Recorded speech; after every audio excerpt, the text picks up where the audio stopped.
আসসালামু আলাইকুম।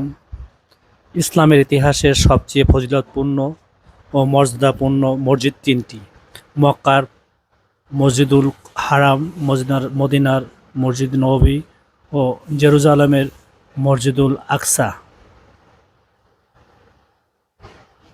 এর পর হলো মসজিদুল কুবা। এই মসজিদে নামাজ আদায় করলে এক ওমরা সমপরিমাণ সওয়াব হয় বলে বর্ণিত আছে। আল্লাহর রসুল সাল্লাল্লাহু আলাইহি সাল্লাম নবুয়ত লাভের পর এটি ইসলামের ইতিহাসে নির্মিত প্রথম মসজিদ। মসজিদে কুবা ইসলামের ইতিহাসে প্রথম নির্মিত মসজিদ। মহানবী সাল্লাল্লাহু আলাইহি সাল্লাম মক্কা থেকে মদিনায় হিজরত করার সময় মদিনার অদূরে কুবায় এই মসজিদ নির্মাণ করেন। এর আগে মক্কায় তিনি কোনো মসজিদ নির্মাণ করেননি। হিজরতের প্রথম দিন কুবা অবস্থানকালে এই মসজিদটির তিনি ভিত্তিপ্রস্তর স্থাপন করেন।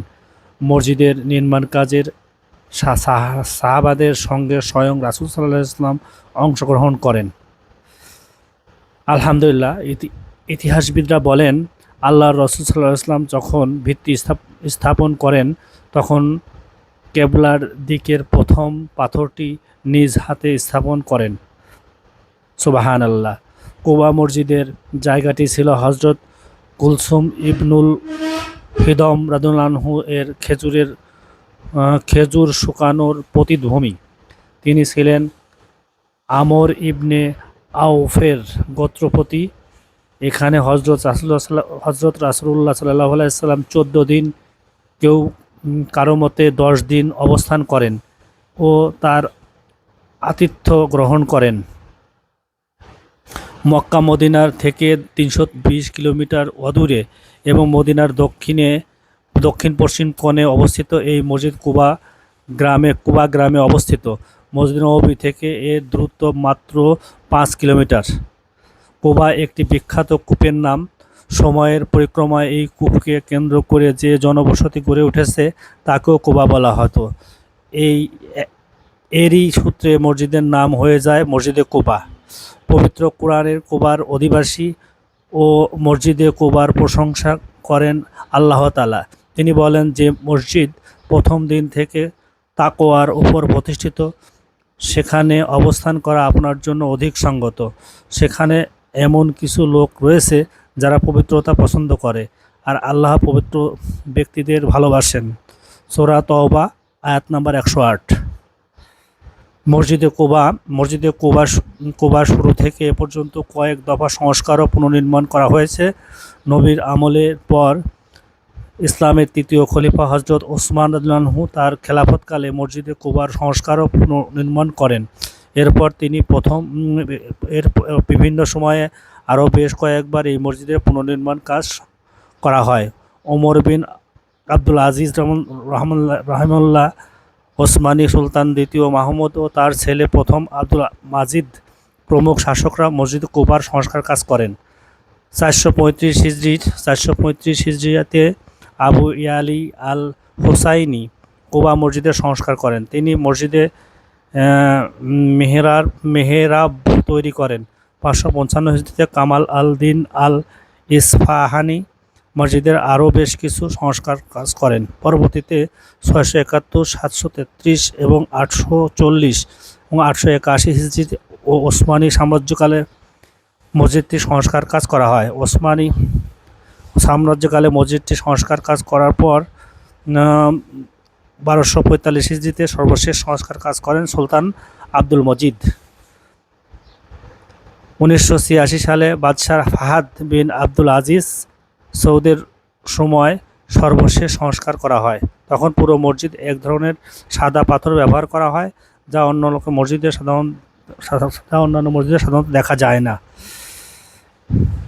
মসজিদের কুবার বর্তমান আয়তন 13,500 স্কোয়ার ফিট। 4টি উঁচু মিনার, ছাদে একটি বড় গম্বুজ এবং 5টি অপেক্ষাকৃত ছোট গম্বুজ রয়েছে। এছাড়া ছাদের উপর অংশে 56টি ছোট গম্বুজ অবয়ব রয়েছে। 20,000 মুসল্লি একসঙ্গে সালাত আদায় করতে পারে এই মসজিদে। মূল মসজিদ ছাড়াও এখানে রয়েছে আবাসিক এলাকা অজুখানা, দোকান, লাইব্রেরি। মসজিদের মূল আকর্ষণ মিনার। মসজিদের চতুর্দিকে সবুজ গম্বুজ, গাছের বলয় মসজিদটিকে বাড়তি সৌন্দর্য বাড়িয়ে দিয়েছে। মসজিদ দেখতে প্রতিদিন প্রচুর মানুষের ভিড় হয়। মূল মসজিদ ভবনের মাঝে একটি খালি জায়গা আছে যেখানে নামাজ আদায়ের ব্যবস্থা রয়েছে। মসজিদের উত্তর দিকে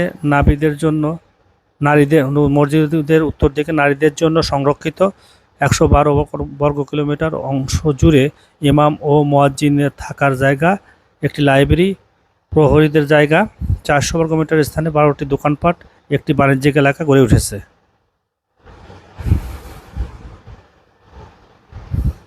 মসজিদের 7টি মূল প্রবেশদ্বার রয়েছে, 12টি সম্পূরক প্রবেশদ্বার রয়েছে।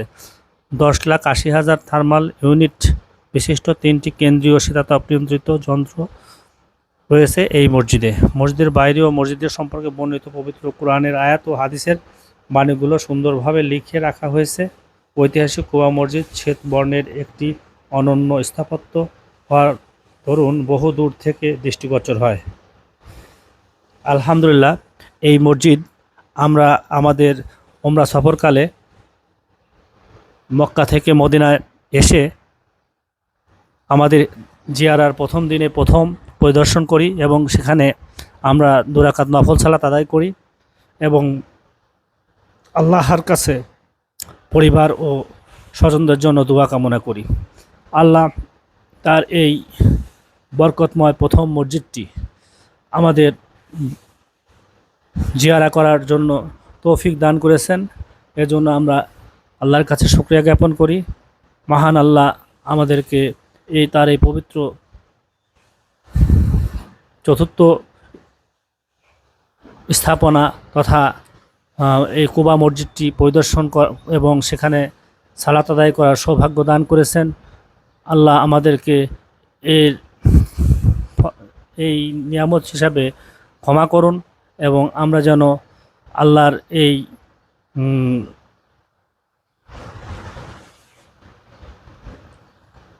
মসজিদ কুবা আর সহ বিভিন্ন স্থাপনা পরিদর্শন এবং এসব প্রতিষ্ঠান সম্পর্কে, মসজিদ সম্পর্কে জ্ঞান অর্জন করতে পারি সে তৌফিক দান করুন। আমিন। আল্লাহ আমাদের তৌফিক দান করুন।